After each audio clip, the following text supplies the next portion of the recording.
Today we have Jean-Pascal Vanni-Purcell, who's the Vice Chair of the IPCC, and we also have Yuba Sakona, who is from the Working Group 3, co-chair of the IPCC. That's the working group that deals with mitigation. Today we're talking with our guests here about what are the implications of the IPCC Fifth Assessment Report for Australia.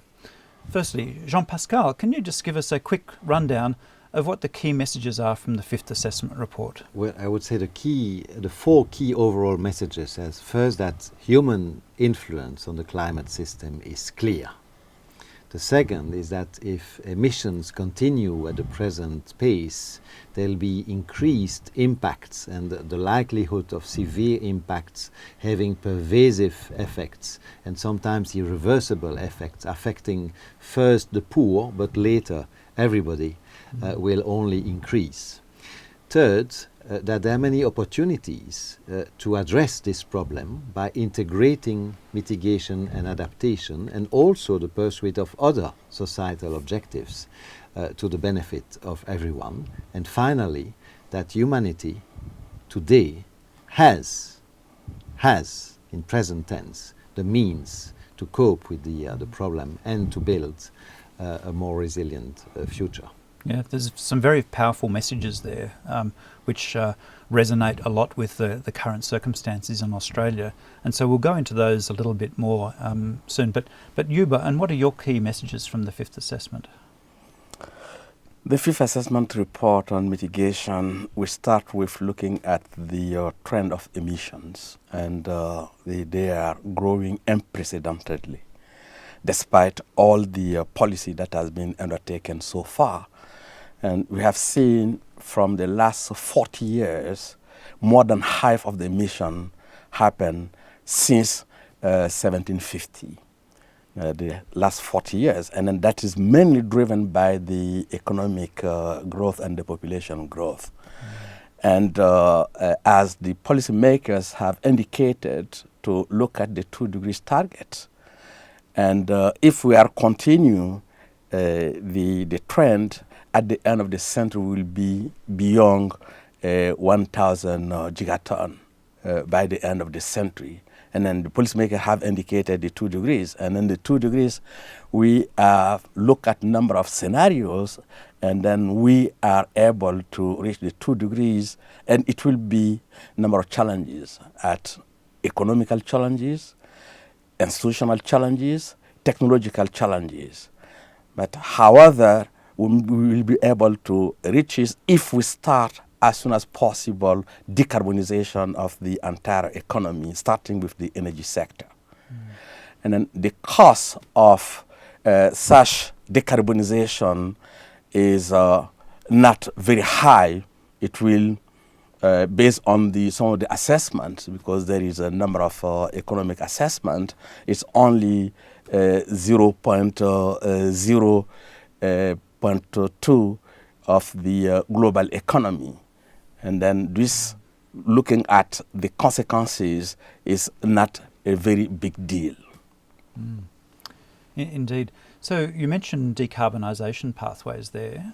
Can you just tell us a little bit more about what you see as the key pathways for countries like Australia, so developed countries, and maybe what some of the co-benefits of effective decarbonisation may be? One area that is there is a combination of how you decarbonize the economy, starting with the energy efficiency. There is a wide range of possibilities from different sectors, starting from the building sector, the industrial sector, the transport sector, a wide range of possibility of decarbonization of energy efficiency on those different sectors. And there is a massive possibility of deployment of renewables. And then the cost of the renewable are decreasing dramatically. And then in many areas in the world, it is cost competitive with fossil fuel-based energy systems. And at the same time, we are seeing also from one of the big problems we are facing with the renewables is the intermittency, and then the cost of the storage system, the batteries, are getting very dramatically reduced, and at the same time very efficient. And then those give some perspective. And then there is a new emerging technologies, and then we have to look at the possibility how they can offer. They are not yet certain, such as carbon capture and sequestration, and then with bioenergy, and then with afforestation. All those give the possibilities, but we have to start with energy efficiency, renewables, and then to look at the policies that lead to low carbon to zero carbon in the entire economy. And then for the case of the low-income country, such as the African country, give to them a tremendous opportunity to address the energy access issue, because the scattered population, the low level of energy demand, and then the renewable are adequate to deal with that kind of situation, so that a majority of the people will have access to energy at the same time, will lead to a low carbon society or zero carbon society. Very, very interesting. And Jean-Pascal, can you talk to us a little bit about the sort of co-benefits and how co-benefits from both adaptation and mitigation may feed into sort of other national priorities? It's really a very promising avenue, because if you can kill, maybe the comparison is not good, but kill two birds with one stone. We shouldn't kill birds, but if you can do that, you can be more efficient. And for example, you know, when you look at air quality, for example, bad air quality in many cities, many parts of the world, often comes from the usage of fossil fuel as well. The bad combustion, too much traffic congestion, too little public transport, that kind of things. And it's the same cause, if you stand back, as the cause of greenhouse gas emissions. So there are ways to address greenhouse gas emissions and reduce them, and at the same time improve air quality by reduce air pollution. And in that way you have a very short-term benefit, because the air quality benefits are seen immediately, and also a longer term, medium to longer term benefit in terms of reduced emissions to help protect climate. That's just one example. Another example is increased energy efficiency. When you have a higher energy efficiency, you reduce energy bills. Which is good for the economy, which is good for people, because they have more money to do something else, and it also helps to reduce emissions. So there are several ways to meet different goals by clever policies. If I may add on that, if you take the case of Africa, there is 600,000 people dead per year related to short-lived climate pollutant. And then by eliminating that, because that's related, and then also the all health-related issues, and then by eliminating the short-lived climate pollutant, and then by eliminating the fact of cooking with dirty fuels, and then that will help solve the problem, and then it will save also life, particularly women and kids. Yeah, so it's a really important story here about investing in change can bring additional benefits of different types, and so I think that's a very, very important story in terms of greenhouse gas mitigation, that's emission reductions, but also some reflections on how it may relate to adaptation, that's adapting to the changes we're already seeing and may see more in the future. Well, a very classic example, maybe it's not the best example, but it's an example everybody understands, is that you could adapt to a warmer climate with much more heat waves, etc., by installing much more air conditioning everywhere, and it's a form of adaptation. But if you do that, of course, you'll increase the energy consumption and increase the greenhouse gas emissions. There are ways to design buildings and to improve the vegetation in cities, for example, to get to the same effect of decreasing the temperature, which is a kind of adaptation, prevent too much warming in cities in particular, and have adaptation which doesn't contribute so much to increasing emissions. So there are ways to integrate adaptation and mitigation in a clever manner, again, to get multiple benefits. Yeah, that's right. And also the real question here is if we are not reaching the limit of adaptation in many places in the world, because adaptation has a limit. And then there is a big difference between adaptation and mitigation, because mitigation, we need incentive, we need clever policy in order to initiate, but adaptation, we have no choice, we have to start it. As we have seen, and adaptations are happening in many parts of the world. And then the real question, actually, looking at the trend of the emissions, if we are not reaching the limit of adaptation. Yeah. So there's a case for both adaptation and mitigation to be starting now, and benefits that can be experienced right now, as well as benefits that can be experienced in the future. And those are, it's an important equation. So how do you see that sort of equation of costs and benefits now and in the future sort of playing out in terms of the discussions at Paris, and just reflecting on how countries like Australia, without being country specific, but developed countries may actually reflect on their targets at Paris, and how do you think they're coming? You know, we've got a range of targets from around 20% up to much more ambitious ones, 50% by 2030, and how do you see countries sort of starting to frame that given those costs and benefits? You know, this is very much related to the risk management approach that the IPCC has taken in its latest report. I mean, it's a question of balance. Yeah. As Yuba said, you have to balance costs in the mitigation area, investment that you make to get benefits a little later in terms of reduced energy bills and reduced emissions of greenhouse gases, and the cost of impacts and the cost of adaptation, which would increase very significantly if not enough mitigation is made. And it's a matter of balance. It's also a matter of when you pay for what, because if we invest more today to mitigate, we will have, and our children will have less to pay tomorrow to adapt to the extent adaptation is still possible, because as Yuba said, adaptation has its limits as well. Yeah.